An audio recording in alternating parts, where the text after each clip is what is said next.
placer estar aquí compartiendo con ustedes. Vamos a trabajar esta presentación, son conceptos muy generales. La idea es que lo vayamos entendiendo conforme lo vamos viendo. Si alguno tiene una duda, no duden en levantar la mano en el momento para ir aclarando las preguntas. Y al final también vamos a tener un espacio adicional para preguntas.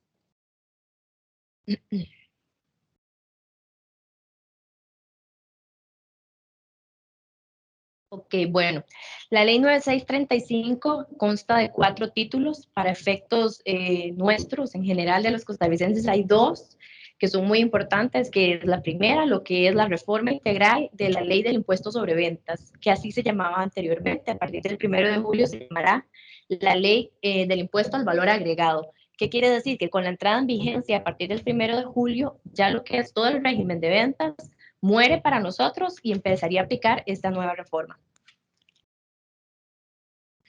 El objeto del impuesto, en primer lugar, a diferencia de la ley anterior, es que grava, aparte de los bienes que ya estaban grabados con el impuesto al 13, ahora se van a gravar todos los servicios que se realicen en el territorio costarricense. Entiéndase lo que es venta de bienes, incluyendo si son o no objeto de transporte, lo que son los servicios prestados por un contribuyente de este impuesto, que más adelante vamos a ver quiénes van a ser contribuyentes, o que el destinatario sea un contribuyente de este impuesto, así como lo que son servicios de bienes inmuebles, solo lo que es venta de bienes inmuebles va a estar grabado también, los servicios de transporte, tanto aéreos como marítimos y terrestres, y lo que son los servicios temporales, como los que se prestan aquí, por ejemplo, los conciertos o algunas actividades deportivas, culturales, artísticas, eso va a estar grabado con un impuesto especial, así como los servicios de telecomunicaciones y servicios digitales. Ok, el hecho generador, ¿qué es lo que me genera a mí que tenga que pagar el impuesto? Ok, es cuando yo realizo una actividad, una venta, una compra habitual de un bien o un servicio. ¿Qué quiere decir habitualidad? Es la actividad a la que se dedica una persona de forma pública, continua y frecuente. Eso es muy importante, ¿verdad? Vamos a ver, el impuesto de ventas o el impuesto del IVA, más bien, que es como lo vamos a llamar a partir de ahora, establece este impuesto o este tributo sobre actividades que sean habituales. Una actividad que se genera de vez en cuando o que no tiene que ver con la actividad de la empresa no estaría grabada en principio con el IVA. ¿Quiénes son contribuyentes del impuesto al IVA? Ok, son todas las personas físicas o jurídicas que intervengan por cuenta propia con sus propios factores en la cadena de producción, comercialización o ventas de bienes y servicios. También son todas las personas que efectúen importaciones o internaciones de bienes tangibles, intangibles o servicios. Ok, la ley establece algunos deberes para el contribuyente. En primer lugar, es el deber de inscribirse. La inscripción se realiza en la plataforma de ATV, que me imagino que la mayoría de nosotros ya conocemos, con una D140. ¿Qué pasa en este caso? Las personas que antes estaban inscritas en el impuesto de ventas porque realizaban alguna venta de bienes sujeta al impuesto de ventas, administración los va a pasar de oficio. Pero la recomendación nuestra es que ustedes no se queden ahí, que no digan, ay, como la administración me pasa de oficio, ahí me quedo. ¿Por qué? Porque hay ciertas actividades que ustedes pueden estar realizando que antes no estaban grabadas con el impuesto de ventas y que a partir del 1 de julio estarán grabadas con el impuesto al IVA. Entonces, su deber como contribuyentes es ingresar al sistema, ver qué actividades tienen ustedes inscritas y ampliar en caso de que sea necesario. ¿Esto por qué? Porque en el momento que ustedes facturan electrónicamente, Hacienda sabe qué actividades, qué venta de bienes y servicios están realizando ustedes. Entonces, él va a decir, qué extraño, aquí me tiene registrado solo esta actividad, pero está desarrollando esta venta de otros bienes y servicios que no están inscritos.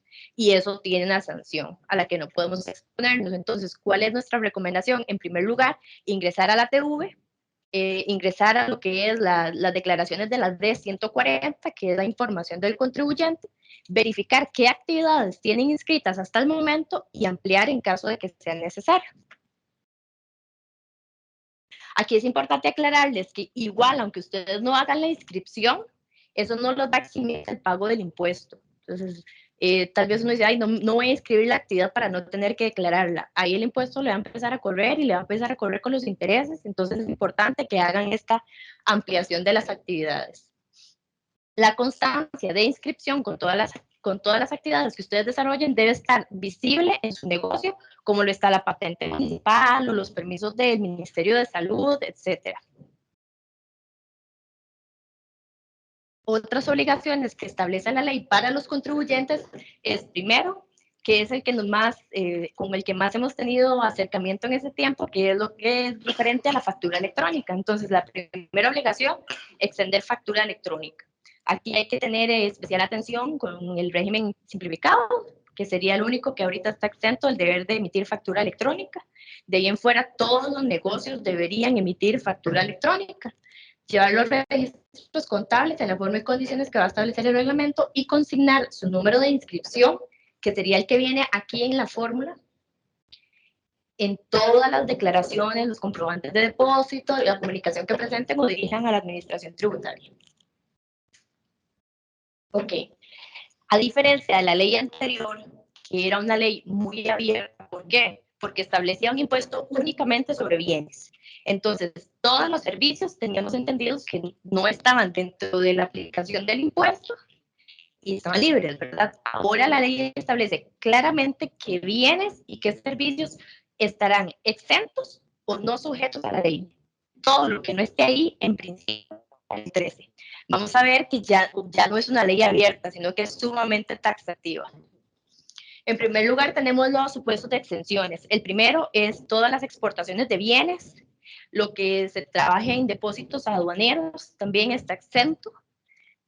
Las ventas de bienes o servicios para la exportación o entre beneficiarios del régimen de zona franca, así como los bienes o servicios que utilicen quienes se encuentren en régimen de zona franca. Los intereses y las comisiones derivados de los préstamos y créditos, los créditos para descuentos de facturas, lo que son los leasings. Sí.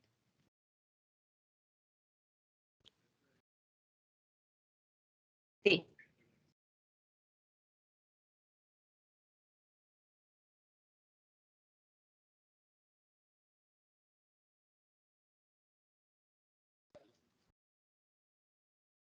No, eso no estaría exento, porque ya ahí se está nacionalizando el bien o el servicio. Entonces, tiene que pagar el impuesto para poder ya aplicarlo a nivel local. Esto es entre beneficiarios del régimen de zona franca o de zona franca al exterior para lo que es exportación. Vamos a ver, y los arrendamientos operativos en función financiera. Tenemos las transferencias realizadas por cualquiera de las entidades sujetas a la SUGEF o fiscalizadas por la SUGEF, los avales y garantías de cumplimiento y participación que otorguen las entidades bancarias, las comisiones pagadas a las operadoras de pensiones y las primas de seguros de sobrevivencia con rentas vitalicias y otro tipo de rentas.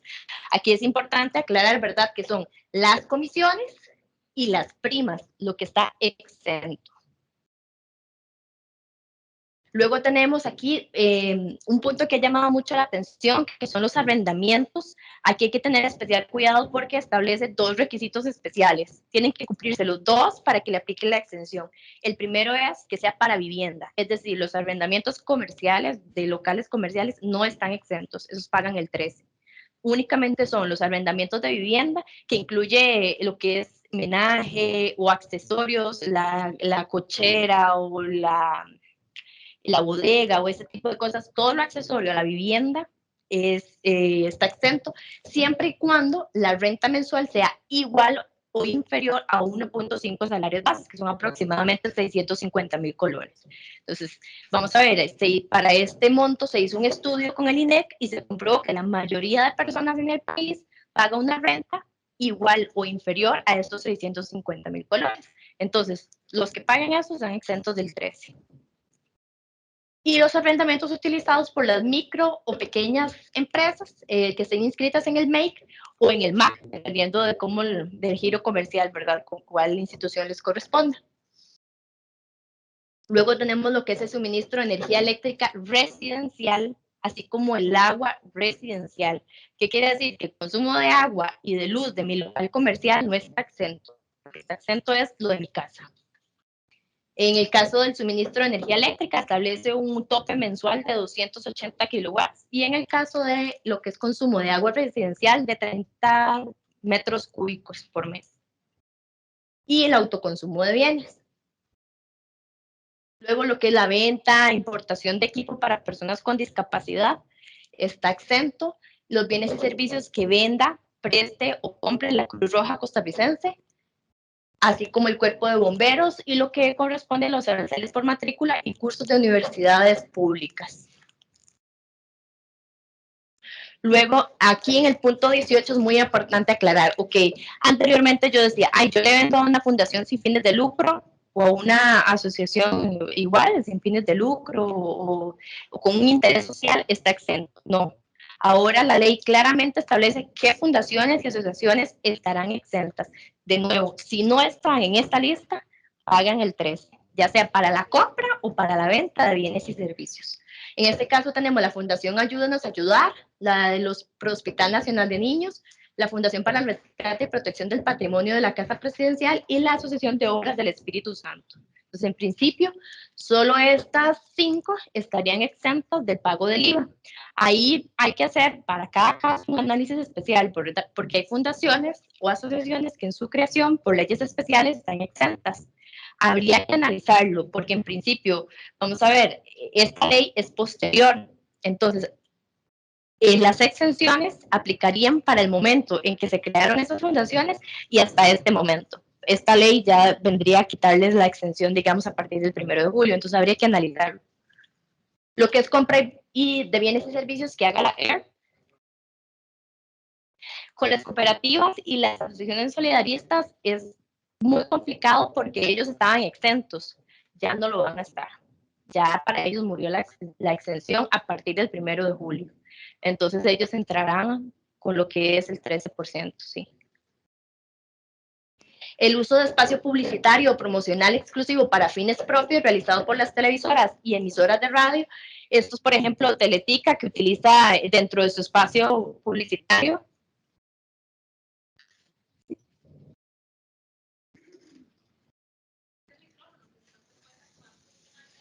Sí, lejos. ¿Ahí? ¿Sí? Sí. Ok, gracias a ustedes.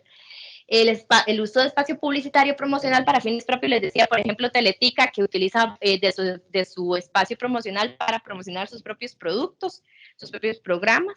Lo que es el autoconsumo de energía eléctrica de fuentes renovables, aquí sí no hay ninguna limitación al consumo, siempre que sea de fuentes renovables, no hay ningún problema, estaría exento. Lo que es la importación de bienes o servicios que de por sí ya se encuentran exentos, los productos que comercialice la Junta de Protección Social, los servicios de transporte terrestre de pasajeros y servicios de cabotaje de personas. Aquí es importante indicar en cuanto a que son los que estén regulados por la RECEP. Entonces, por ejemplo, los servicios de buses o los taxis rojos. Lo que es los libros con independencia en su formato, excepto los electrónicos, los servicios prestados por las emisoras de radio culturales y las cuotas de afiliación y mensualidades pagadas tanto por los colegios profesionales, las organizaciones sindicales y cámaras empresariales. Las primas de riesgos del trabajo, agropecuarios y de viviendas de interés social. Aquí también es importante aclararles de nuevo que son las primas las que se encuentran exentas. Las comisiones por el servicio de subasta ganadera, agrícola, así como las transacciones de animales vivos que se realicen en dichas subastas autorizadas. Las redes de cuidado, tanto para niños como para adultos mayores, lo que es el sistema de atención para adultos mayores, los servicios de educación privada, preescolar, primaria, secundaria, universitaria, parauniversitaria y técnica. Aquí es importante en cuanto a los servicios de educación privada, tienen que estar regulados por el CONESUB. Son los regulados por el CONESUB. Entonces aquí no ingresaría, por ejemplo, el profesor de inglés que llega a dar clases a mi hijo a la casa. Ese tipo de cosas. Lo que sería la adquisición de bienes y servicios que hagan las asociaciones de desarrollo comunal, la adquisición y venta de servicios que hagan las juntas de educación administrativas de las instituciones públicas del MEP, los servicios y bienes comprados o adquiridos por las asadas y la venta y comercialización de animales vivos dentro de la cadena de producción e industria pecuaria. Okay. A las asadas son las asociaciones de administración de agua como comunal. Sí, no, yo soy de Cartago. En Cartago, digamos, por cantones, algunos cantones se dirigen con el AIA y otra con las asadas, que son unas juntas de administración como local. Uh -huh. Ok, estos 35 supuestos serían los supuestos de exención. ¿Qué quiere decir con que están exentos? Ok, tengo que declararlos. Yo vendo bienes o compro bienes de alguna de estas instituciones o hago alguno de estos servicios que están aquí, tengo que declararlos, pero los declaro con un cero. Esa es la diferencia con las no sujeciones. Las no sujeciones no se declaran.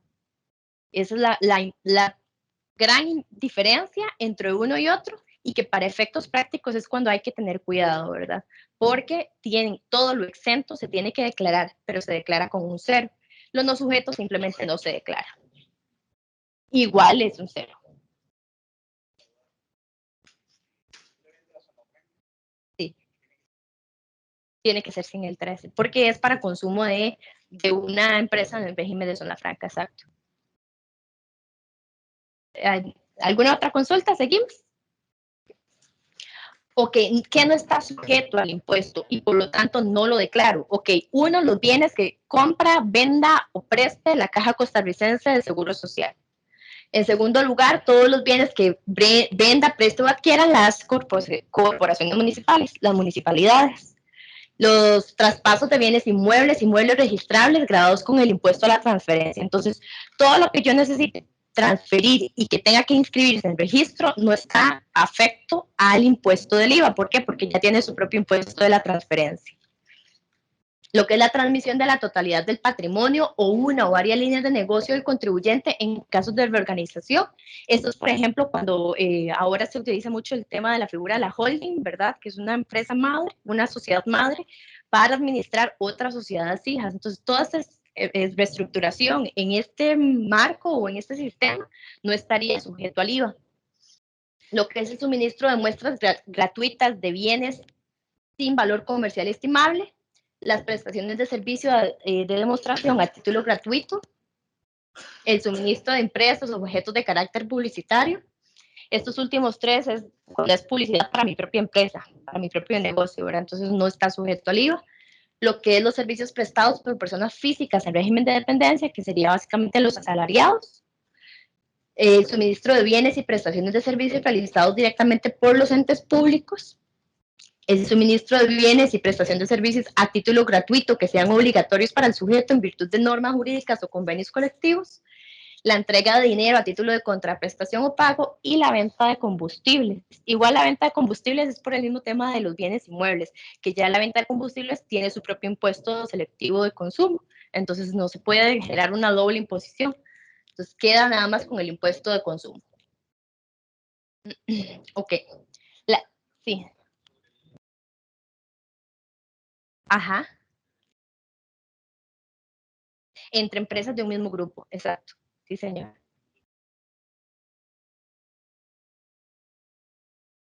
No está sujeto al impuesto. Exactamente. Sí. Ajá. Para autoconsumo. Ok, el autoconsumo lo vimos acá. El autoconsumo es una excepción. Aquí está, una excepción. Una extensión. Ok, entonces lo saco del inventario, pero tengo que declararlo. Lo declaro como cero esa transacción, digamos. No tendría, exactamente, no tendría el 13, pero sí tengo que declararlo.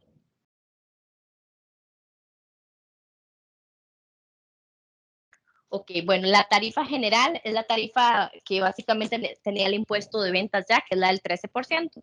No obstante, establece otras tres tarifas especiales con servicios muy específicos.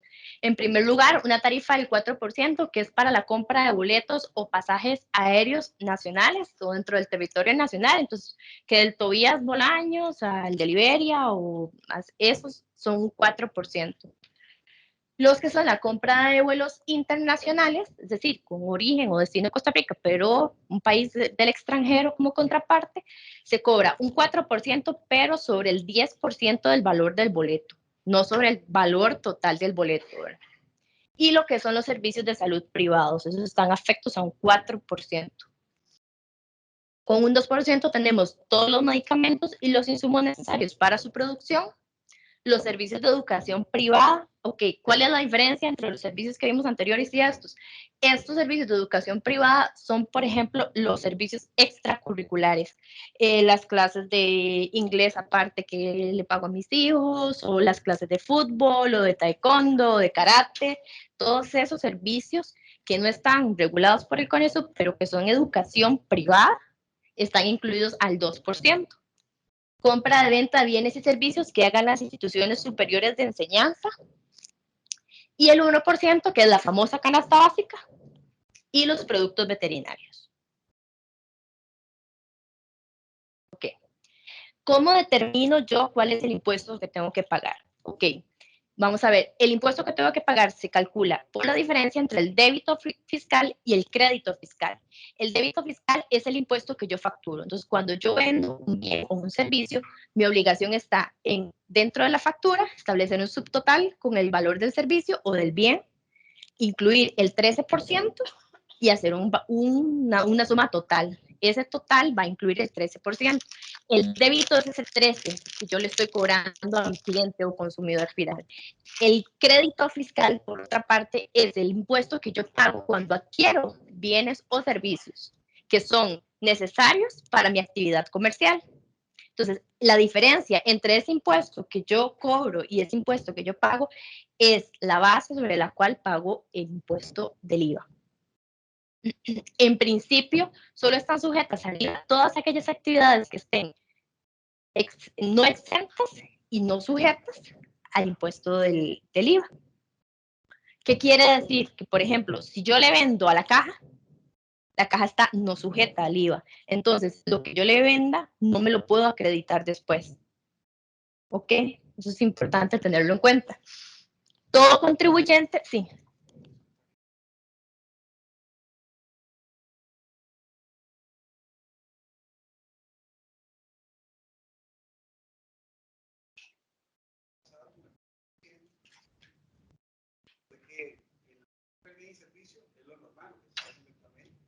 Pero ya la compra de bienes es lo normal.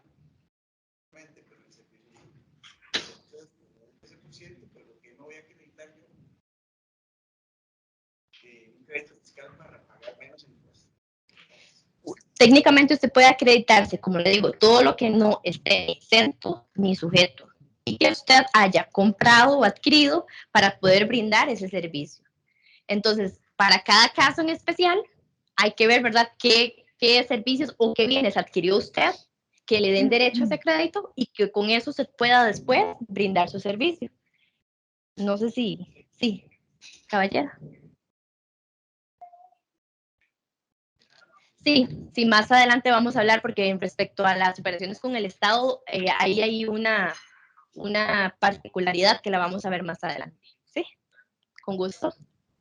Ok, les comentaba, el contribuyente que somos cada uno de nosotros tenemos la obligación de trasladar este impuesto hasta el consumidor final. Entonces, ya veremos con lo que es el tema del crédito fiscal, que al final es un traslado, ¿verdad? Lo que a mí me cobran, yo se lo traslado al consumidor y al final es el consumidor final el que va a tener que asumir el pago de ese impuesto. El crédito fiscal es importante. Para yo tener derecho al crédito fiscal, es importante tener, vamos a ver aquí, la factura o el documento autorizado que me indique que ahí se aplicó un 13 y que esa actividad por la que se aplicó un 13 me da derecho a crédito. Ya lo veremos más adelante. Ok, ¿qué no me da derecho a crédito fiscal? Las adquisiciones o las importaciones de bienes y servicios que no estén vinculadas directa y exclusivamente con mi empresa.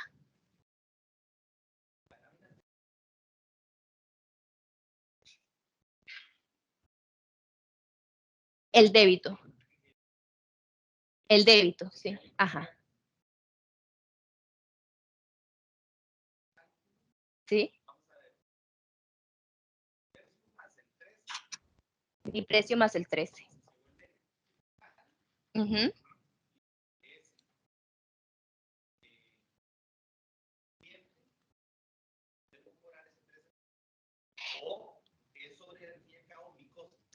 Vamos a ver, es sobre el precio de su producto o de su servicio, usted tiene, ese es su subtotal. tiene que sumarle el 13% de ese valor y ese va a ser el total final. Eso es lo que al final va a, vamos a ver, a pagar su cliente, asumir el 13% del costo de su bien o servicio. Claro, pero mi costo. Ajá. También puesto por las compras. Claro, por supuesto, por eso es que digan, exactamente. Exacto. Uh-huh.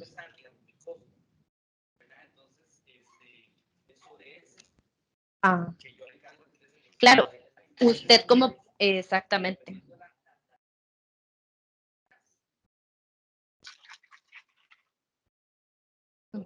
Sí. El tema ahí es que, vamos a ver, prácticamente todas las actividades, como les decía al inicio, casi toda la venta de bienes y servicios va a estar sujeta al impuesto y va a estar sujeta al 13.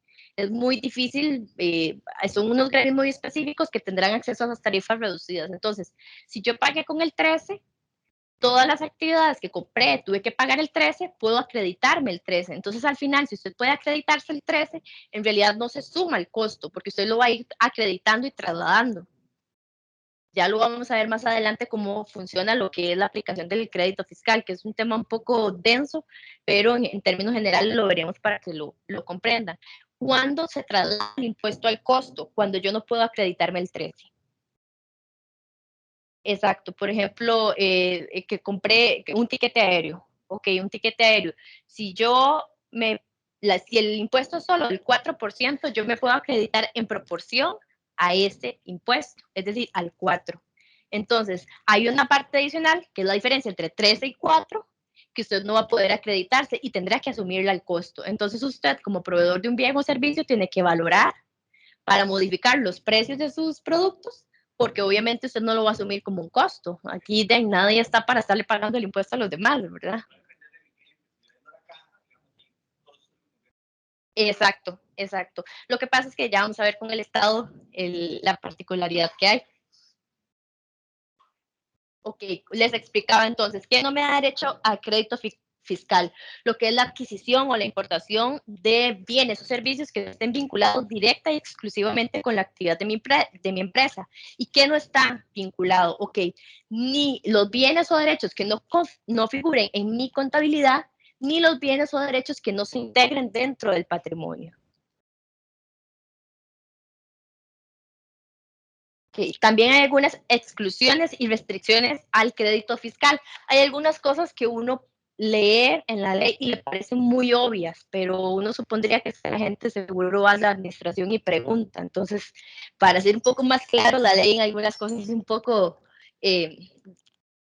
no sé, vamos a ver, no me da derecho al crédito fiscal, lo que son las joyas, las alhajas, las piedras preciosas, las perlas, lo que son alimentos, bebidas, tabaco, los espectáculos y servicios de carácter recreativo, los servicios de desplazamiento, viajes, hotelería, alimentación y los vehículos cuya placa no tengan clasificación de equipo especial. Entonces aquí vamos a tomar en cuenta varias cosas. Uno, lo que son joyas, alhajas, piedras preciosas, eso del todo no, ¿verdad? No, no hay manera de vincularlo con ninguna actividad económica, bueno, a menos que usted sea joyero o ese tipo de cosas, ¿verdad? Ahí tendría que valorarlo la administración tributaria.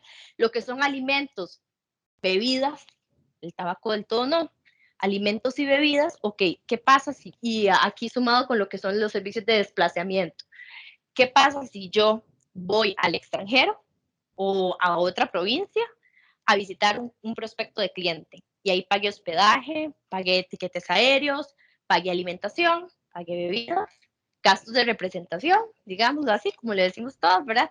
¿Qué pasa? Ok, esa actividad sí está vinculada con la de mi empresa. Yo sí podría acreditármela, pero tengo que probar que fue un viaje de negocios y no que en Facebook yo aparezca con toda mi familia en la piscina, tomando el sol, porque ya eso no se ve muy, digamos, muy actividad de la empresa, ¿verdad? Esas no se suben, esas se las deja el celular, exacto. Señor.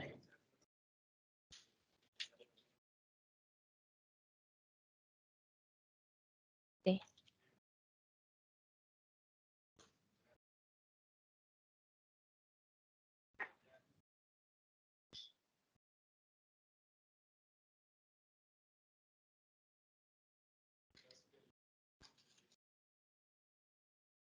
Aquí vamos a ver ahorita más adelante lo que va a pasar o lo que a partir del 1 de julio vamos a tener que empezar a tener más cuidado respecto al tema de facturación electrónica. Todos tenemos que tener en cuenta que en el momento que entró facturación electrónica, tributación, la administración tributaria es tipo Sauron, ¿verdad? Es el ojo que todo lo ve. Tiene control inmediato y acceso inmediato a todas las transacciones que hagamos. Entonces, si usted pone que era un viaje de negocios y las facturas aparecen con X fecha y hacen algún control cruzado hasta con una red social y ven que en esas fechas usted subió fotos con su familia asoleándose, no. Entonces vamos a tener que tener mucho más cuidado con esos gastos que antes no la jugábamos y la justifico con que era de trabajo. ¿Por qué? Porque ahora como Hacienda tiene acceso inmediato a las facturas que hacemos y a las que recibimos y aceptamos. Entonces, ahí va a ser mucho más complicado lo que se estire y encoge, ¿verdad? De los ingresos y los gastos. Ahí vamos a tener que tener muchísimo cuidado. Ahorita más adelante vamos a ver el tema de las sanciones y demás con este tema relacionado. Sí, señor. Exacto.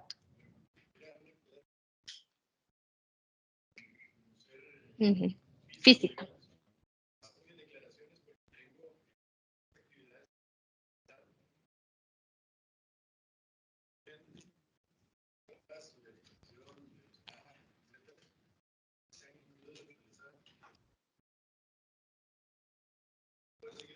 Sí. Aquí vean, en ningún momento dice que son vinculados directa exclusivamente con la empresa, sino con su actividad económica. Por ejemplo, yo soy abogada, entonces yo no puedo decir que como no soy empresa, entonces puedo meter todos mis gastos de alimentación y todo. Ok, tienen que ser gastos relacionados con mi actividad, aunque yo sea persona física. Aquí la ley no hace diferencia en que gastos relacionados a la actividad lucrativa de la empresa, no, a la actividad lucrativa, punto, ya sea persona física o jurídica. Usted siempre tiene que probar ese nexo causal entre el gasto y mi actividad. Usted puede jugársela y meter el gasto, pero en una fiscalización usted tiene que tener todos los medios y todos los comprobantes de que ese gasto está asociado a su actividad comercial, sin importar si usted es persona física o persona jurídica. Los vehículos cuya placa no tengan clasificación de equipo especial, esto es porque los vehículos que tienen placa de clasificación especial, carga liviana y demás, se sobreentiende que son equipos de trabajo. Entonces, todos los que tengan placa particular no entrarían ahí a menos de que ustedes prueben igual que son vehículos que ustedes usan para que yo soy el vendedor de mi empresa y que con el vehículo me traslado a mis clientes y ok, entonces ahí habría que valorarlo, ¿verdad? Como les digo, todo esto tiene sus excepciones, sí y solo sí están vinculados directa y exclusivamente a la actividad comercial que realizo, ya sea como persona física o jurídica. Documentos que respaldan el crédito fiscal. Básicamente, el más importante es la factura. Y ahora la factura electrónica, ¿verdad? Lo que es el factura física ya para temas de venta del IVA, ya no podrá aplicar ninguna factura física porque como el IVA está entrando a partir del 1 de julio, se supone que a partir del 1 de julio todas las personas tienen que estar utilizando factura electrónica. Entonces, para lo que es declaraciones de IVA, todo tendrá que ser electrónico. Para lo que es renta, ahí tenemos un caso especial, ¿verdad? Porque la facturación entró como obligatoria en un plazo que nos quedó en medio del periodo fiscal. Entonces, todavía para renta podríamos usar tanto factura física como jurídica, dependiendo de la electrónica, perdón, dependiendo de las fechas. Pero para lo que es venta será únicamente lo que es electrónico. Y para el caso de las importaciones, el DUA. Ok, este es un tema de mucho cuidado y son las operaciones con el Estado. Ok, técnicamente, según lo que vimos anteriormente, por ejemplo, bomberos, la caja, las fundaciones y demás, ok, no me darían derecho a crédito fiscal porque están ya sea exentos o no sujetas al impuesto. Pero hay un artículo especial de la ley que regula lo que son las operaciones con el Estado y me indica que las operaciones que se realicen con instituciones del Estado, con entes públicos o privados, con entes públicos o privados que por disposición de leyes especiales gozan de exención de ese tributo, cuando tales operaciones de otro modo hubieran estado exentas y no sujetas. Ok, ¿qué quiere decir eso? Me va a dar derecho a crédito todas las operaciones con el Estado o con instituciones que pertenezcan a ella o entes públicos o privados que tengan leyes especiales que los exoneren de este impuesto. Y esas me van a dar derecho a crédito fiscal. Entonces, ahí hay que entrar a revisar cada una. Por ejemplo, la caja tiene una ley especial que lo exonera del impuesto. Entonces, las operaciones que yo hago con la caja, aunque no estén sujetas al impuesto al IVA, me van a dar derecho a crédito fiscal. ¿Qué quiere decir? Que yo puedo acreditarme ese impuesto. Técnicamente, vamos a ver, no se lo estoy cobrando, pero igual me lo puedo acreditar.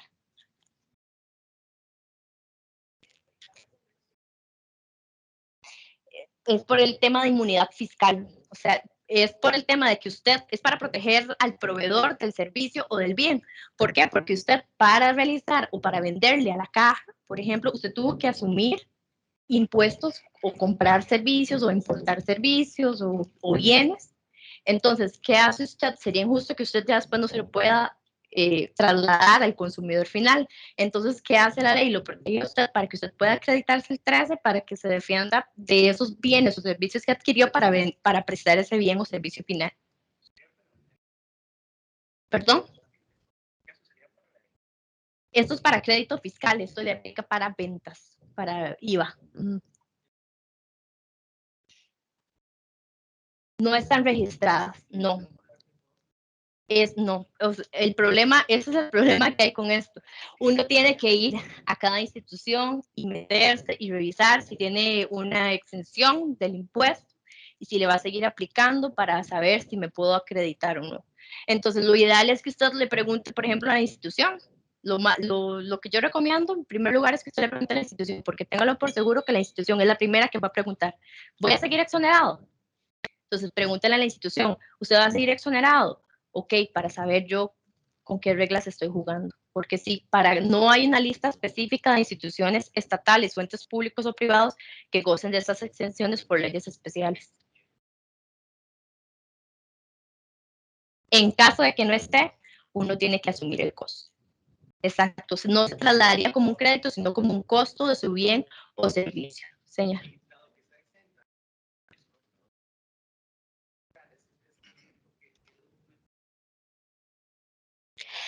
Ajá. En este caso, el documento que a usted le sirve es la factura, donde aparezca como cliente, con su consumidor final, el ente público, privado o la institución del Estado, exactamente. Ajá. Con la factura donde aparezca como cliente alguien del Estado, ese es su comprobante. No, la ley establece que con el comprobante donde aparezca como parte del Estado. Exacto, sí. Sí.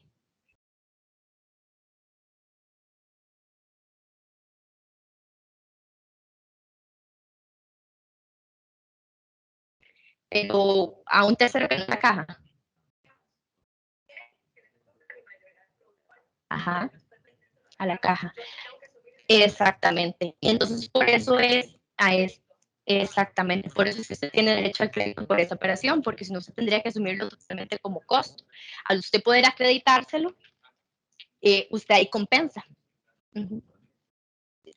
Aquí había una pregunta primero, ¿verdad? Las damos, ¿no? Díganme.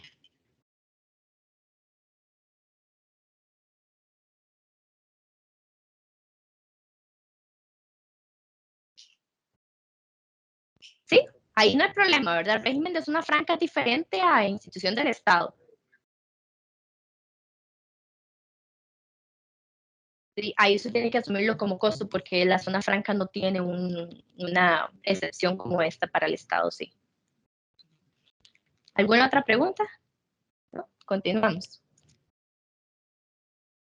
Aquí hay un tema especial con los bienes de capital también, que dice que cuando el contribuyente realice o prevé realizar exclusivamente operaciones con derecho a crédito fiscal en la adquisición de bienes de capital afectos a la actividad, el impuesto pagado va a dar derecho al crédito fiscal en el mes siguiente o en el mes de su adquisición. Entonces, lo que son bienes que yo adquiero para mi cadena de producción, comercialización o venta, eso es el impuesto que yo pago por eso me da derecho a crédito fiscal. Ok, ¿cuándo se liquida y paga el impuesto? El impuesto se va a declarar a más tardar el 15º día natural del mes mediante declaración jurada de ventas o de bienes o prestación de servicios correspondientes al mes anterior. Y en el momento de presentarlas debe pagarse el impuesto. ¿Okay? ¿Qué quiere decir esto? Que yo tengo los primeros 15 días del mes para presentar la declaración correspondiente al mes anterior y tengo hasta el 15º día para hacer el pago. Que sería lo recomendable, que no se esperen al 15º día, ¿verdad? Haga un poquito antes, para dentro de los primeros 8 días, por ahí, para tener ese margen.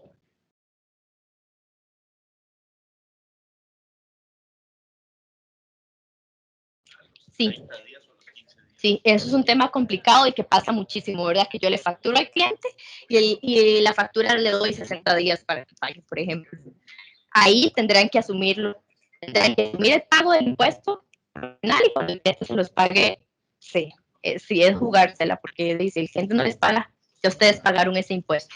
Pero usted no le... A ver, tributación establece que el hecho generador se da en el momento o que se factura el bien o servicio o que se presta el bien o servicio, lo que pase primero. Si ustedes facturan hoy y cobran hasta dentro de 60 días, la facturación se hizo hoy y el deber de pagar sería para la declaración que les corresponde al mes siguiente, ¿verdad? Es lo que tienen que hacer en los 15 días siguientes del mes.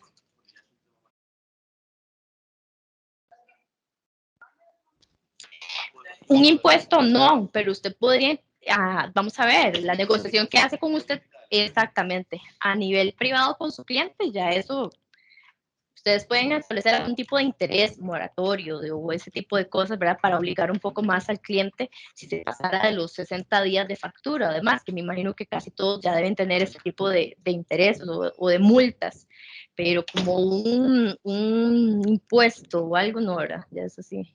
Entonces, señora.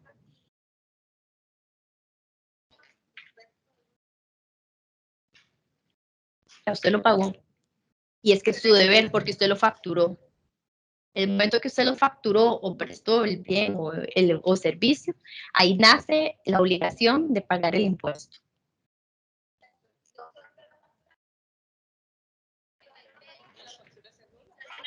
Ok, si usted anula la factura, no hay problema, sí, no hay problema. Lo que pasa es que, vamos a ver, en estos casos la ley establece una devolución que en algún momento el Ministerio de Hacienda dirá cuál va a ser el procedimiento. ¿Qué? Entonces ahí en la ventanilla, no sé cuánto, van ahí, presentan que los documentos, y ahí les dicen que sí, que les van a tramitar la devolución. Sí, exacto, exacto, exacto. Sí, exactamente, sí es en el mismo mes, exacto, ajá. Sí, sí. Sí, en ese caso habría que ver porque la ley como tal no habla de que usted pueda acreditárselo. Entonces, lo más sería la devolución. El tema de la devolución es que la ley dice que el Ministerio de Hacienda va a establecer un procedimiento de devolución y que va a ser muy rápido, muy expedito y que le van a devolver la plata inmediatamente, pero bueno, es que ya todos sabemos cómo funciona. Sí, señor.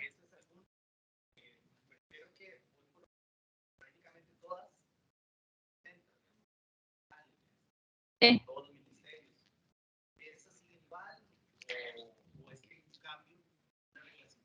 Vamos a ver, es que era lo que yo le decía al inicio. Uno pensaría que, por ejemplo, con instituciones sin fines de lucro y todo eso, no dice, sí, son sociales, no pagan, no, ahora hay que diligentemente revisar que tengan su ley especial que los exonere del impuesto, porque a nivel de ley general, que sería esta, no estarían exentos, entonces hay que revisar. Exacto, pero no necesariamente van a estar. Exacto. Entonces, como les digo, lo ideal es que cuando ustedes vayan a trabajar con instituciones del Estado, hagan la consulta. Ustedes, ¿cómo continuarán? ¿Continuarán exentos? ¿Hasta cuándo? También es importante preguntar, porque hay algunas leyes especiales que establecían exención durante un periodo que está a punto de acabarse y que no quiere, y que con la aplicación de esta nueva ley ya no estarían exentos. Entonces, hay que tener ese cuidado y esa diligencia.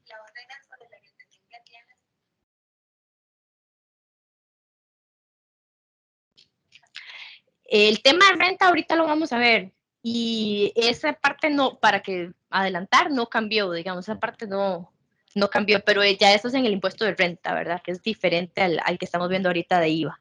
Lo de renta lo vamos a analizar un poco más adelante. Sí.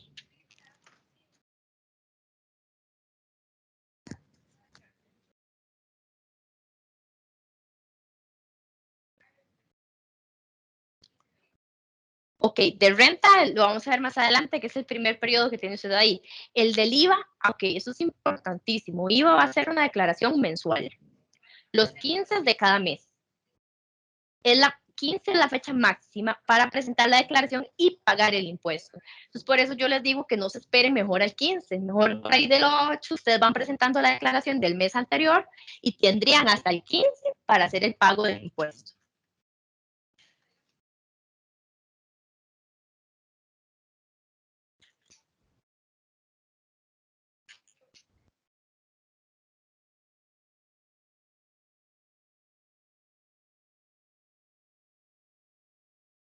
Exacto, es lo que estamos hablando. Usted como proveedor tiene que asumirlo y en el momento que le paguen, sí.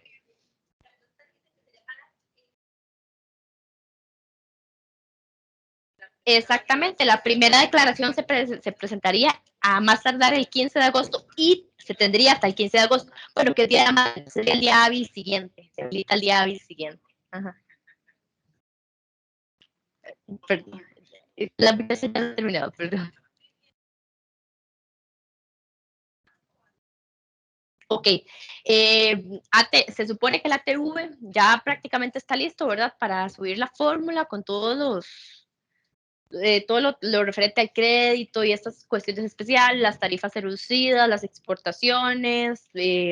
Vamos a ver, viene una modificación de los XML a la versión 4.3, que ya es la que va ajustada a estos nuevos lineamientos de la 9635 de esta ley, para que podamos hacer la declaración ahí. Igual el pago por interconectividad con los bancos que ya están establecidos. Se supone, ¿verdad?, que va a ser así. Con el BCR, bueno, yo creo que con todos los bancos puede hacer usted el pago al Ministerio de Hacienda, sí, caballero. Ajá. Ajá. Sí, claro.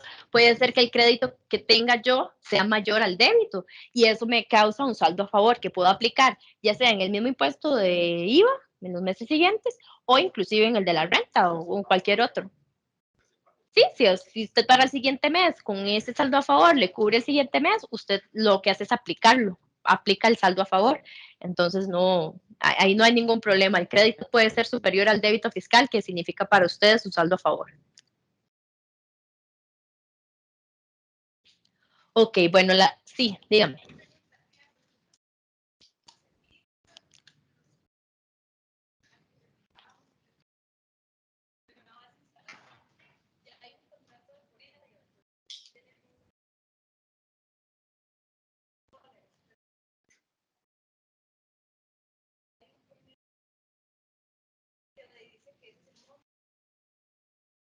Sí. Ajá, ahorita vamos a ver, hay un transitorio que establece respecto a los contratos que se hicieron antes del 1 de julio, como para protegerse un poquito de ese tema, ¿verdad? Sin embargo, bueno, lo vamos a ver con el transitorio para que nos quede más claro. Ok, en cuanto al cuerpo de la ley, estos serían como los cambios más importantes y generales en lo que es el impuesto al IVA. Aquí establece algunos transitorios que lo que nos hacen es protegernos de algunas situaciones anteriores y posteriores a la ley que quedan ahí como en ese limbo, ¿verdad? Entonces, la primera sería que para efectos del valor agregado,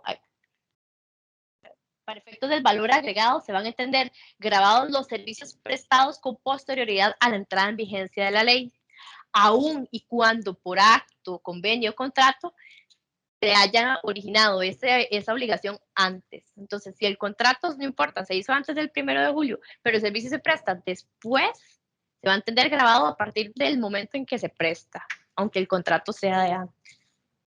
Uh -huh. En este caso, el impuesto recaerá solamente sobre la porción del servicio que quedaría por prestar en el caso de que la prestación del servicio ya se haya originado. Entonces, por ejemplo, yo hice un contrato con una empresa el 1 de enero y empecé a prestar el servicio a partir del 1 de febrero. Y voy a continuar prestándolo hasta el 1 de septiembre.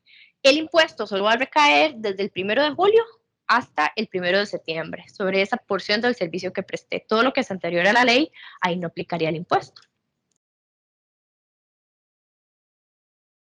Ok, los sujetos pasivos que actualmente se encuentran inscritos como contribuyentes en el impuesto general sobre las ventas no van a requerir inscribirse nuevamente. Era lo que les comentaba en principio, que lo que va a hacer Hacienda es trasladarlos de oficio. Inclusive va a trasladar de oficio a los contribuyentes del impuesto sobre la renta a lo que es el régimen del IVA también. Entonces, ahí lo que les decía, tengamos la diligencia de que no porque nos están trasladando de oficio, no vamos a tener el cuidado de revisar qué actividades tenemos inscritas por aquello que haya que ampliar o inclusive que tengamos una actividad que ya no estemos prestando, entonces eliminar, la verdad, hay que ser lo más diligentes en eso. Señor. Sí. Uh -huh. Ciertamente entiendo que yo le voy a tener que cobrar al cliente ese impuesto, ¿verdad? Posiblemente en el contrato no se previó. ¿Qué pasa en ese caso? ¿El cliente está obligado a pagarlo o yo estoy obligado a asumirlo? Usted está obligado a asumirlo, porque ya el contrato está. Usted lo que podría hacer es, en todo caso, hablar con su cliente y decirle, mire, no habíamos previsto que entraba en vigencia esta ley, negociémoslo de alguna manera. Si yo fuera el cliente, yo le digo, no, qué pena. Si usted no lo previó, no es culpa mía, ¿verdad? Pero, ¿y qué pasa? Digamos, en ese caso, primero, ¿qué pasa con los contratos que fueron establecidos desde antes? Que, por ejemplo, que fueron previstos desde 2017, inclusive anteriores. Sí, no, en ese caso no. No, o sea, vamos a ver, ya usted negoció con su cliente un precio final. Claro, pero el impositivo, digamos, la imposición, es un asunto de fuerza mayor en este caso, porque es una naturaleza país. Sí, pero no, señor, no podría negociar. O sea, el único punto sería que usted lo negocie con su cliente y le diga, vea, hay condiciones o hay cosas que usted tiene que prever al momento que hace un contrato. Usted cuando hace un contrato y establece un precio, no lo deja sin margen de, ¿verdad? Usted deja un margen de costos, de posibles inflaciones, por ejemplo, hace unos días daba una charla para el sector construcción y ellos me decían, nosotros siempre dejamos un margen porque sabemos que los materiales suben, que suben los servicios y además, aparte de el margen de utilidad. Entonces, obviamente usted no puede prever en el 2016 que iba a venir este impuesto, ¿verdad? Y que iba a grabar un servicio suyo que antes no estaba grabado.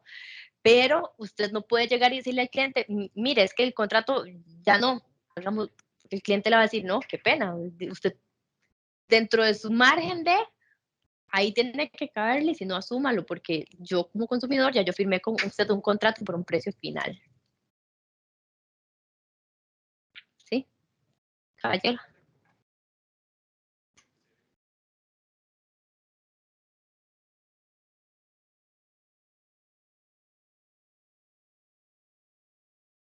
No, no le escucho bien, dígame.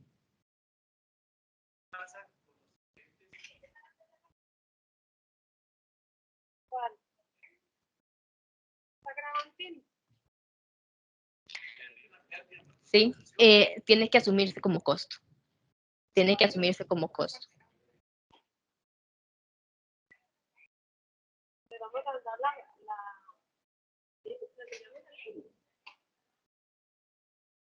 Sí, sí, claro. Es complicado, no está contemplado. Sí, sí, el problema de esta ley, vamos a ver, esta ley es un marco muy general, demasiado general. En este momento estamos por la tercera, esperando la cuarta versión del reglamento. Hay cosas que no se tomaron en cuenta en esta ley que esperamos se tomen en cuenta en el reglamento y que nos aclaren muchos de estos aspectos que estamos conversando acá. por ahora, en cuanto al tema de los contratos que se hicieron a largo plazo y que siguen teniendo efectos acá, ok, lo único es que el que dice es que a partir del 1 de julio en adelante, el servicio que se preste, usted va a tener que cobrar el 13 sobre ese servicio, ¿verdad? Todo lo anterior ya eso quedó sin el impuesto, pero en adelante tiene que irlo cobrando con el 13, le dé o no el margen de utilidad. Si no, usted tiene que asumirlo como costo. Sí, claro.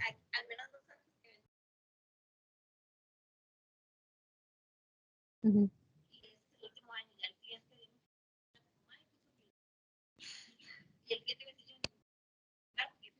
Yo le voy a decir a Next, yo tampoco se lo pago porque yo primero... Sí, tiene que asumirlo dentro del precio. Hay que asumirlo de alguna manera. O sea, usted tiene que... Vamos a ver. Está fijo, o sea, ya el precio, ya el cliente sabe que tiene que pagar $1,000. Todos los que brindamos venta de bienes o servicios somos agentes retenedores. ¿Qué quiere decir? Que tenemos la obligación de algún lado, ya sea del cliente, y si no es del cliente, de mi propio bolsillo, de sacar el impuesto correspondiente y trasladarlo al fisco. Entonces, por eso, porque ya hay un contrato establecido, por supuesto. No, no, no señora. Por eso se...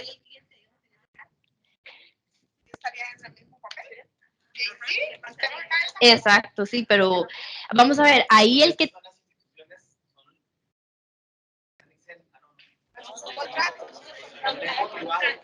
Es privado. Y terrible con gobierno, que el gobierno no mantiene por el mínimo para poder... Sí, claro, claro que sí, claro que sí.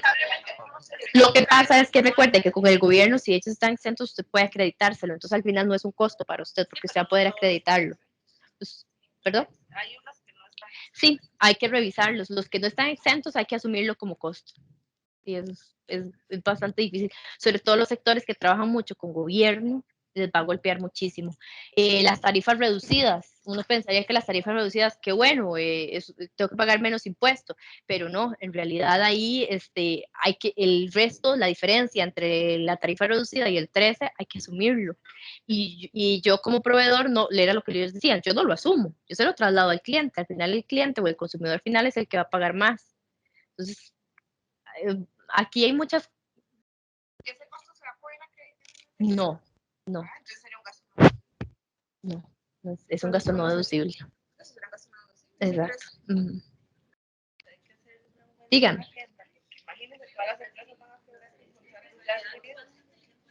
Perdón.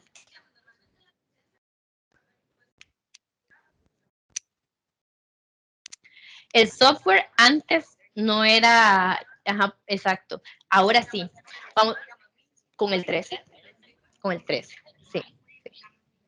Sí, vamos a ver, antes la ley de ventas hablaba de mercancía. Hablaba de mercancía porque teníamos entendido que era solo bienes y bienes que pudiéramos tocar. Entonces, por eso el software antes no estaba sujeto al IVA.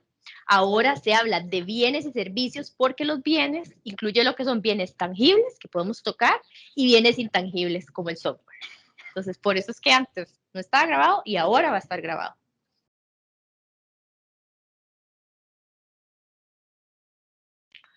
Ok, esto era lo de la inscripción.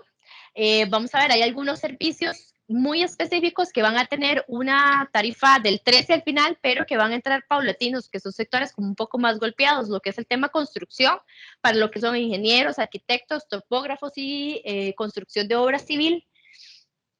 Van a tener una tarifa exenta, una tarifa del 0% durante el primer año, para el segundo año va a ser del 4%, tercer año 8% y ya para el 13 van a tener la tarifa full del 13%, siempre y cuando a la entrada en vigencia de la ley, es decir, al 1 de julio de este año, y que durante los 3 meses posteriores a esa fecha cuenten con los planos debidamente visados del Colegio Federado de Ingenieros y Arquitectos. Entonces, todos los que presten servicios de arquitectura, ingeniería, topografía y construcción de obra civil, que del 1 de julio a septiembre, octubre, noviembre, ya tengan planos visados por el colegio, van a poder optar por esas tarifas del 0% durante el primer año y después van 4, 8 y 13.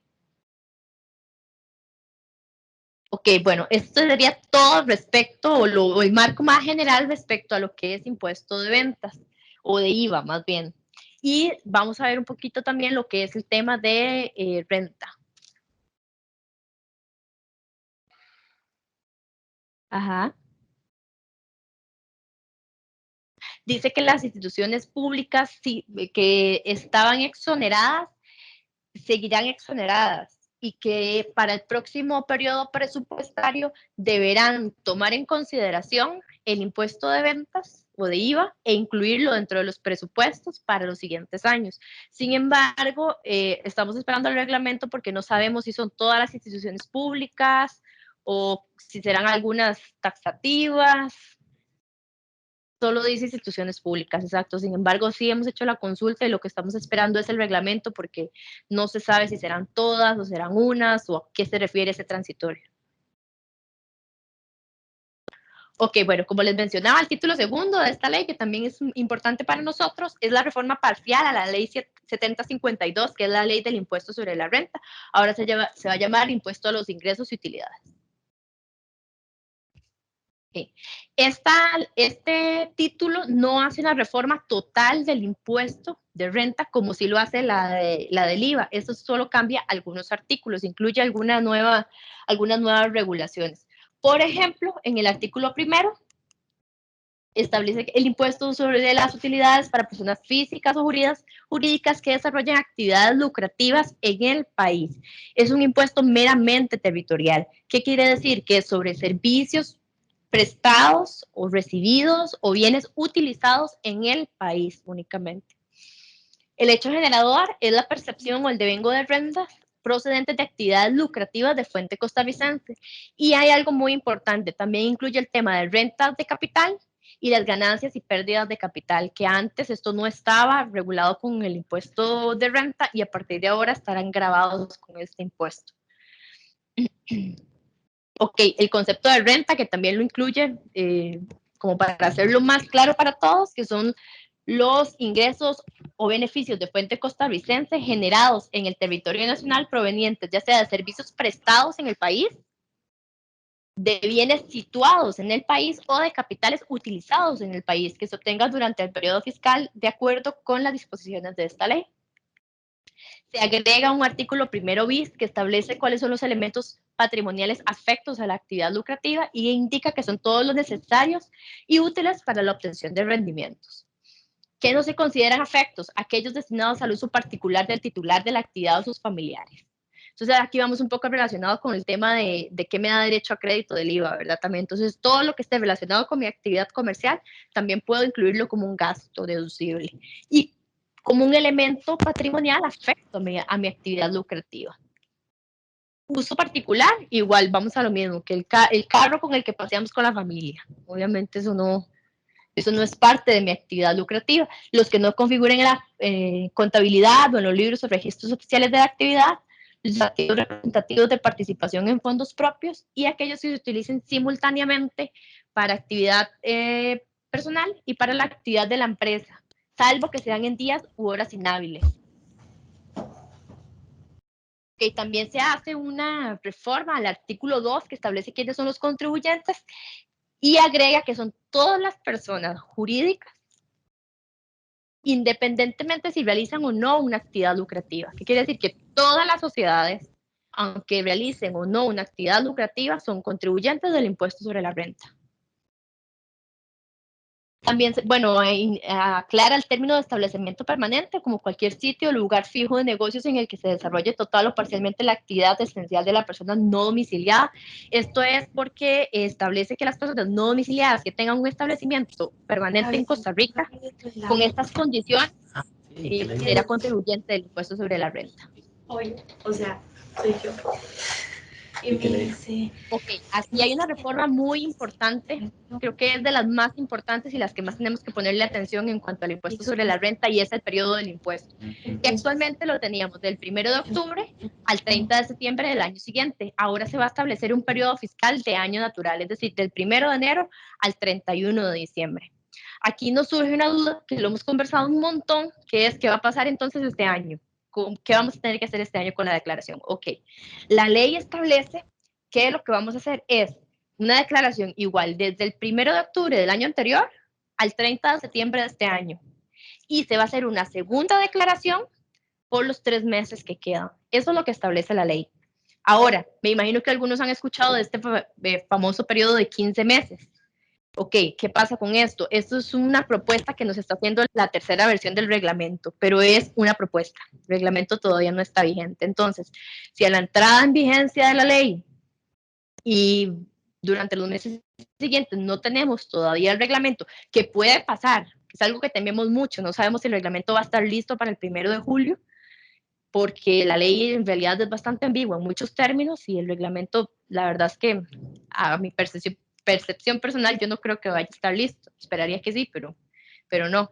Si se mantiene la vigencia de la ley como está, entonces tendremos que hacer eso. Un cierre en septiembre, el 30 de septiembre, con la presentación de la declaración, el pago, y otra que vaya del 1 de octubre al 31 de diciembre, que tendremos tiempo hasta marzo para presentar y liquidar. Y ya para el próximo año, entonces de enero a diciembre ya nos aplicaría, ¿verdad?, el periodo fiscal con año natural, del 1 de enero al 31 de diciembre.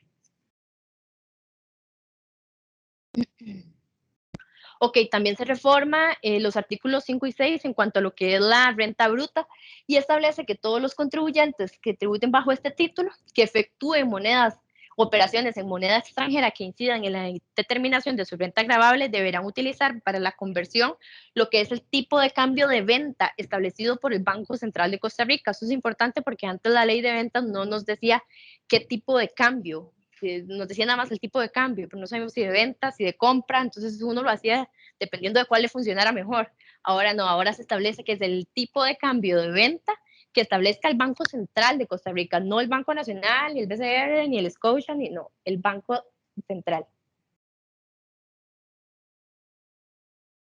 Las diferencias cambiarias que se originen por este tipo de cambio van a constituir ya sea ganancia gravable o una pérdida deducible del impuesto. Eso es importante. Si el tipo de cambio me genera a mí una pérdida, entonces puedo computarla como un gasto. Y si más bien me genera una ganancia, tendré que incluirla dentro de la renta gravable.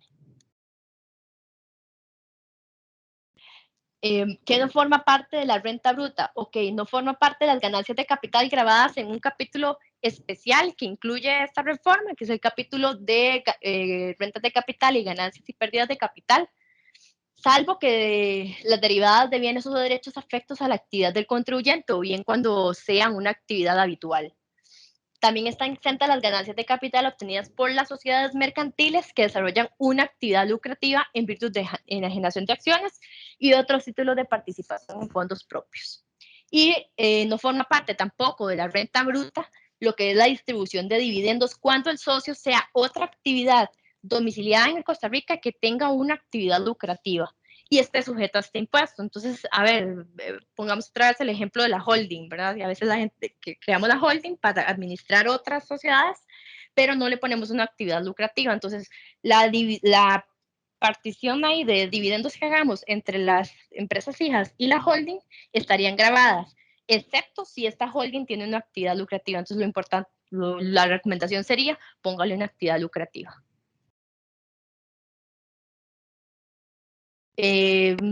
Vamos a ver. Ahorita vamos a ver más adelante lo que es las dietas, porque así él establece una tarifa ahí especial, pero sí le establece una tarifa. Ajá.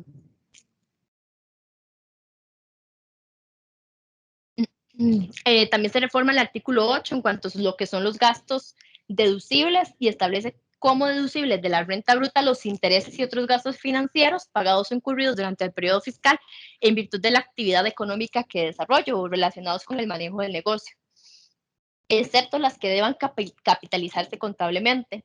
Y también cuando en un periodo fiscal se obtenga pérdidas, estas se aceptarán como deducción en los 3 siguientes periodos. También son gastos deducibles las donaciones que hagamos a algunas instituciones del Estado, instituciones autónomas, semiautónomas, las municipalidades, la Junta de Protección, las juntas del MEP, instituciones docentes del Estado, la Cruz Roja y otras instituciones. Esta deducción no podrá exceder del 10% de la renta neta calculada sin tomar en cuenta esa donación y solo, y estas donaciones se van a valorar a su valor de mercado para efectos de deducción. Aquí se mantiene que puede hacerse una única vez, ¿verdad? por periodo. Eso continúa, una única vez por periodo. No es que en el mismo periodo le voy a donar que a la caja y a la junta y con tal de no pagarle a Hacienda.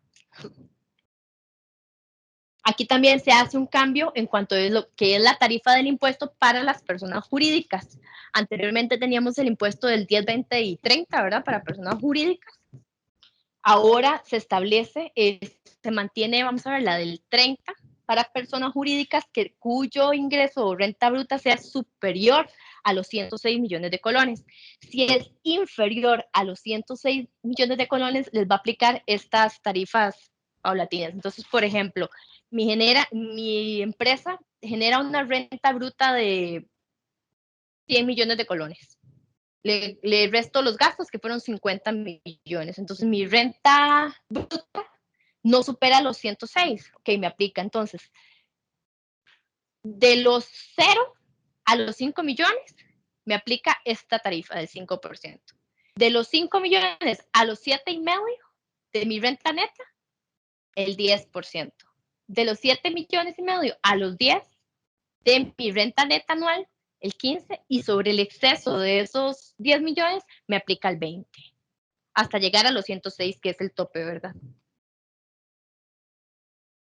Entonces, tengamos aquí cuidado, ok, el ingreso bruto, renta bruta, no puede superar los 106 millones, y la tarifa se calcula sobre la renta neta, es decir, cuando ya le resté los gastos.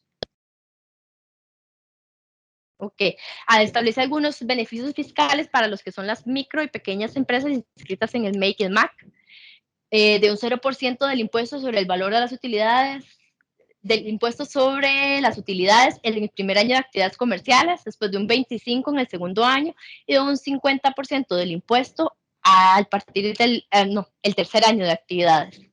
Y a partir del 4 entrarían igual con la normal.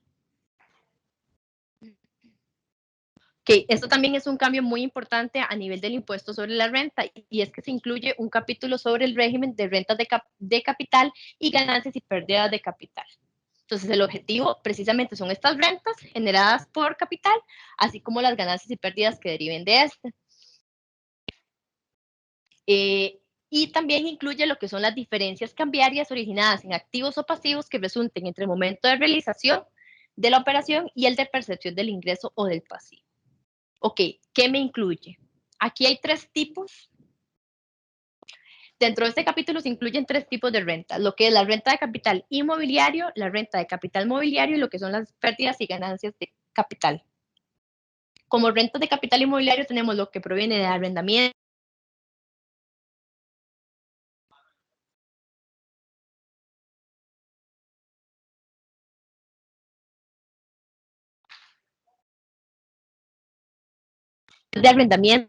todo tipo de goce, derechos de goce sobre bienes muebles, el planes de régimen obligatorio de pensiones y los dividendos. Y como ganancias y pérdidas de capital, toda aquella variación en la composición patrimonial del contribuyente que realice con motivo de la alteración de la composición del mismo, o incluidas y derivadas de la venta de participaciones en fondos de inversión. ¿Qué? ¿Quién es contribuyente de este régimen especial? Básicamente son todas las personas físicas o jurídicas que obtengan rentas grabadas en este capítulo, es decir, que provengan de ganancias de bienes inmuebles, muebles o de ganancias o pérdidas de capital. La tarifa de este impuesto es de un 15%. Ok, y hay que tomar en cuenta varios temas. Si yo tengo una empresa, que mi empresa 100% es ingreso por arrendamiento de bienes inmuebles, Hacienda lo que va a hacer es que de oficio, es decir, su régimen va a ser el régimen de capital inmobiliario. Este régimen tiene algunas ventajas y desventajas que depende de cada uno sentarse a analizar.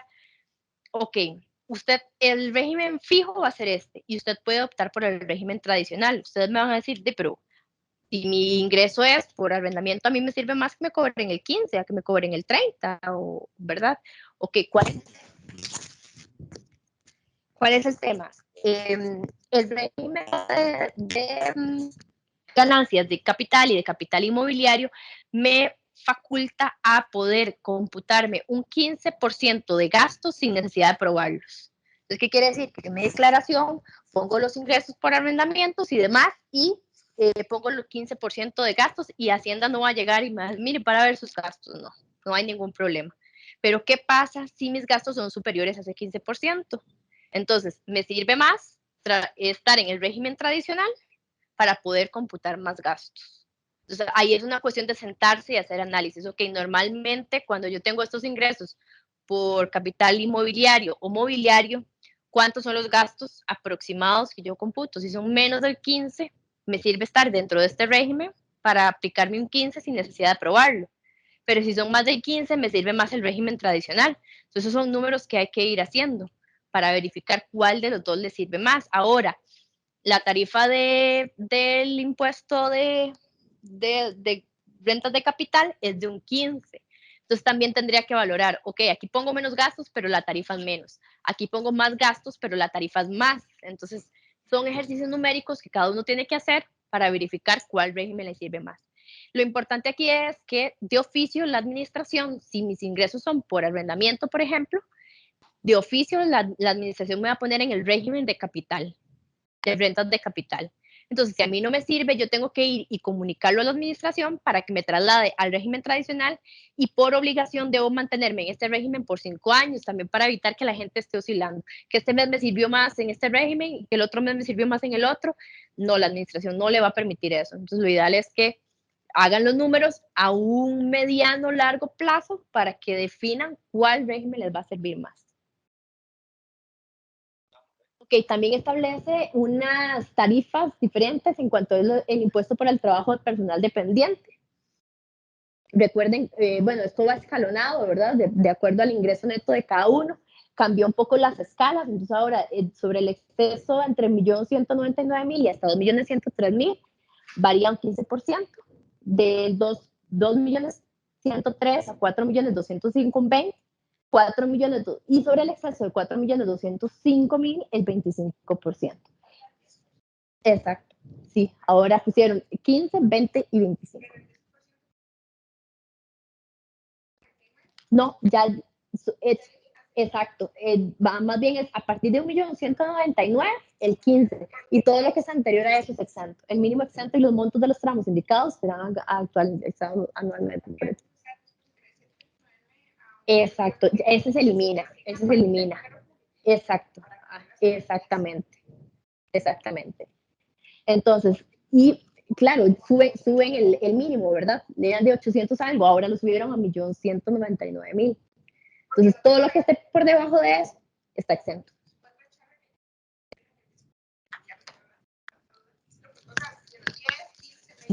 No, esas son las nuevas tarifas que se establecen a partir del 1 de julio, sí. Ok. Luego aquí establece lo que son los honorarios. Bueno, la pregunta del caballero respecto a los bonos, que aquí tenemos lo que es, bueno, esto es para, ahora le contesto esta pregunta porque era a nivel nacional, ¿verdad? Esto es cuántos son honorarios, comisiones, dietas y otras prestaciones de servicios personales ejecutados sin que medie relación de dependencia hacia el extranjero, ¿verdad? Que están grabados con el impuesto de remesas al exterior, pasaron a un 25%. Anteriormente estaban un 15%, ahora lo subieron a un 25%. Y lo que es pagos que se realicen a no domiciliados con ocasión de espectáculos públicos que se presten ocasionalmente en el país, una tarifa del 15%. Ok, respecto a lo que es renta, estos son como los cambios más importantes también a nivel de renta. Como podemos ver, diría yo que el tema del periodo del impuesto y lo que es lo respectivo a rentas de capital es lo más novedoso, es lo que más tenemos que ponerle atención en el caso del periodo por las declaraciones que vamos a tener que presentar en estas nuevas fechas y en el caso de rentas de capital por el tema de cuál régimen me sirve más y recordar que si yo presto bienes o servicios en esas categorías, de oficio me van a colocar ahí. Y si no me sirve, yo soy el que tiene que ir a tributación y decirle, no, páseme al otro y me mantiene ahí, ¿verdad? Porque de oficio ese va a ser el régimen que nos van a aplicar.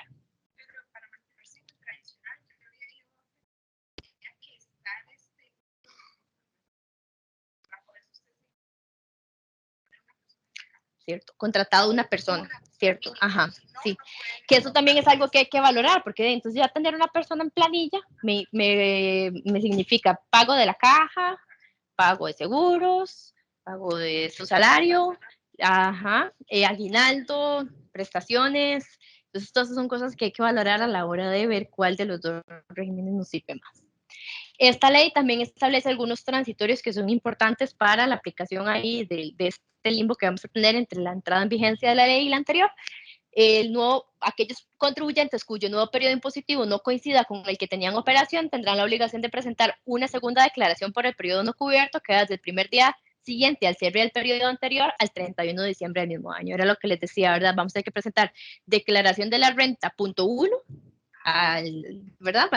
Al cierre del 30 de septiembre y declaración de la renta punto 2 para el 31 de diciembre. Ese es como el tema más importante, digamos, en transitorios. Vamos a ver también algunos aspectos importantes en lo que es el tema de facturación electrónica, porque esto va muy de la mano y el tema de facturación se ha corrido mucho con esto porque es muy importante para lo que es la aplicación de los impuestos que nos están imponiendo nuevos. Ok, en primer lugar tenemos la resolución 12 del 2018, que esta fue la que nos estableció la obligación de utilizar factura electrónica como comprobante para el respaldo de ingresos, costos y gastos.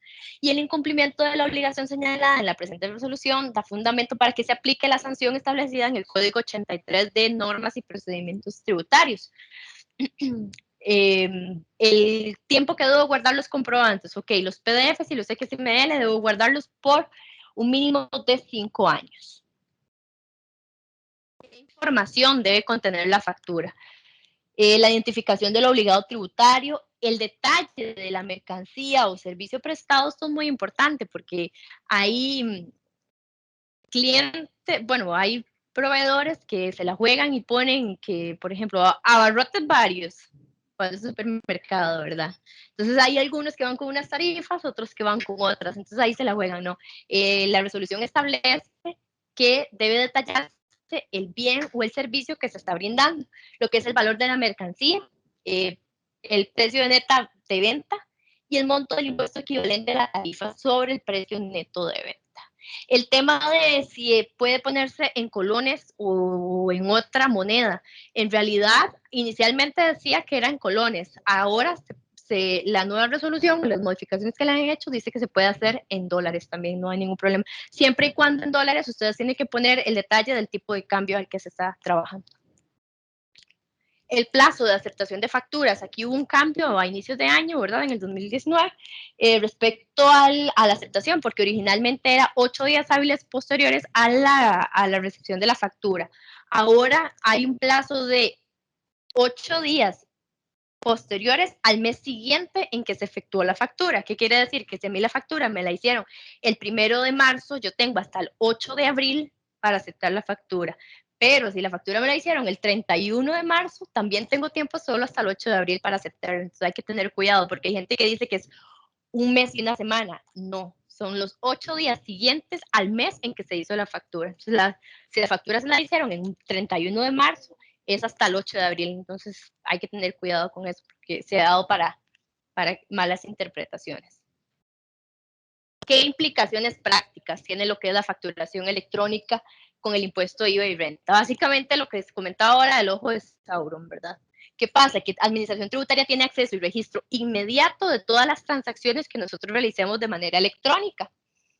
Las declaraciones de IVA y de renta, por lo tanto, deberán ser congruentes con esa información bajo pena de incurrir en la sanción respectiva, que es la sanción de información inexacta. Y por la venta de bienes y servicios sin factura electrónica se expone a la sanción por no emisión del comprobante, que es correspondiente a 2 salarios bases, aproximadamente 892,000 colones, llegando inclusive a penas de prisión si se establece que hubo un fraude o una simulación contra Hacienda. ¿Cuál es la multa por declarar impuestos inferiores a los facturados? Básicamente es un 50% sobre la base de la sanción que corresponda. Esto es así, vamos a ver. ¿Qué pasa si mi ingreso neto era 100,000 y yo reporté 50,000? Me van a calcular la sanción sobre el ingreso, que era el real, no sobre el que reporté. Entonces tengo que pagar el impuesto que me correspondía y la mitad de ese impuesto como sanción también. Entonces, es de considerar. Bueno, aquí lo tenemos, por ejemplo, si el ingreso real de mi negocio como persona jurídica era de 11.250.000, pero yo declaré apenas 500.000, la multa se calcula sobre el impreso. Entonces, sobre los 11.250.000 se calcula el impuesto, la mitad que es la sanción, y esto sería la multa que me corresponde pagar. Es más cara la multa que el impuesto que tenía que pagar. Entonces, ¿verdad? Ahí es donde tenemos que tener el especial cuidado de declarar datos inexactos o inferiores a los que se establecen, sobre todo por el tema, como les digo, de que ya Hacienda tiene acceso a lo que es inmediato, a lo que son sus facturas, tanto las que hacen como las que reciben. Okay. Aquí muy rápidamente comentar lo que es el tema del registro de accionistas también, que ya la plataforma del Banco Central está lista. Eso es una obligación que se establece para los representantes legales. Es una declaración jurada que tiene que presentarse donde se indique los accionistas o beneficiarios finales que tengan una participación sustantiva en la sociedad. ¿Qué quiere decir eso? ¿Qué es una participación sustantiva? La tenencia de acciones o participaciones en un porcentaje igual o mayor al 15%. ¿Quiénes tienen la obligación de presentar esta declaración? Los representantes legales de cada sociedad. Entonces, en el caso de las sociedades anónimas, el presidente, en el caso de las de responsabilidad limitada, los gerentes, y ahí vamos. Ajá, exacto. Se había establecido y más bien para estos tiempos desde que ya estuviera. Hubo un atraso con la plataforma, sin embargo ya está lista y se va a empezar a partir de septiembre, igual con los números de las finales de números de cédulas jurídicas. Uh-huh.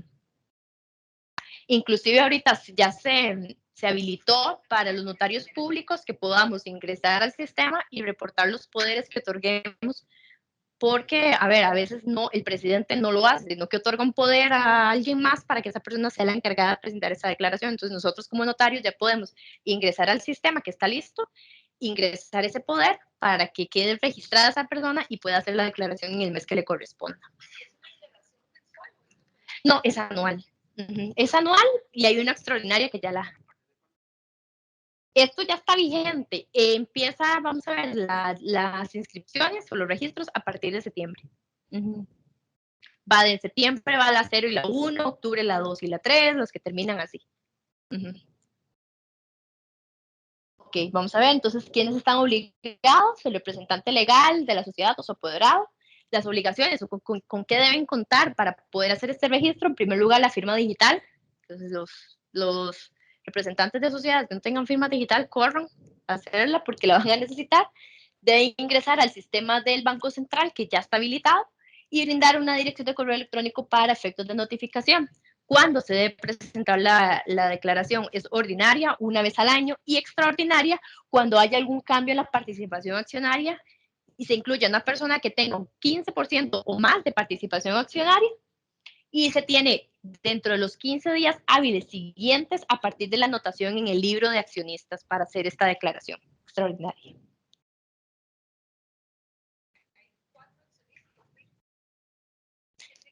No, el presidente presenta a todos. Ajá. Ahí es importante que el registro lo que solicita es el beneficiario final. Entonces es Juanito Pérez, ¿verdad? Sí, hay que llegar al beneficiario final. Si, por ejemplo, de una sociedad, una participación sustantiva la tiene otra sociedad, hay que llegar al representante y a los representantes o socios de esa otra sociedad hasta donde se pueda. Porque también nos hacían la consulta de qué pasa cuando la accionaria es una empresa que no está en Costa Rica, una sociedad que no está domiciliada en Costa Rica. Entonces usted pone la sociedad Los Patitos, ubicada en Panamá y listo, porque ya de ahí ya usted no tiene como la facilidad para averiguar quién es el beneficiario final de esa sociedad o quiénes son los socios de. Pero a nivel de Costa Rica, el deber del representante es indicar con nombre físico y cédula física nacional quiénes son los beneficiarios finales. No, por ejemplo, la sociedad anónima del presidente. Entonces el presidente tiene que decir, ok, tienen participación sustantiva Juanito Pérez, Laura Chinchilla y no sé, Ok, a esos dos, que tienen más de un 15% o más de participación de esa sociedad. Sí. El fin de esta ley viene por el tema de las mejoras contra el fraude fiscal. Sí, sí, es una de las mejoras que se aplicó con la vigencia de esta ley. Entonces, más que todo para que a nivel de Hacienda, de Banco Central, de instituciones públicas, se tenga más control sobre quiénes están detrás de las sociedades. También por el tema de que se ha prestado mucho de que hay funcionarios estatales, ¿verdad?, que utilizan las sociedades como escudos para inclusive licitar o prestar servicios al Estado, pues, cuando ellos están en prohibición, entonces lo hacen a través de sociedades. Entonces, por esos temas también se aplicó mucho, ¿verdad?, todo este sistema. Todas, activas e inactivas. Uh-huh. Ok, la sanción por incumplimiento a esta declaración es la multa del 2% de los ingresos brutos de la persona jurídica. Entonces, es una multa también a considerar. Y el plazo para presentarlo en el 2019 se preveía que iba a ser paulatino a partir de enero, pero con una nueva regulación ya está, de hecho ya están las fechas a partir de septiembre de este año. Como les digo, en septiembre corresponden a las personas jurídicas cuya cédula jurídica termine en 0 y 1, y ahí continuamos. Octubre 2 y 3, noviembre 3 y 4, y así hasta el próximo año, que ya quedarían todas incorporadas de forma paulatina también. Ok, bueno, de nuestra parte eso sería todo. No sé si hay alguna consulta adicional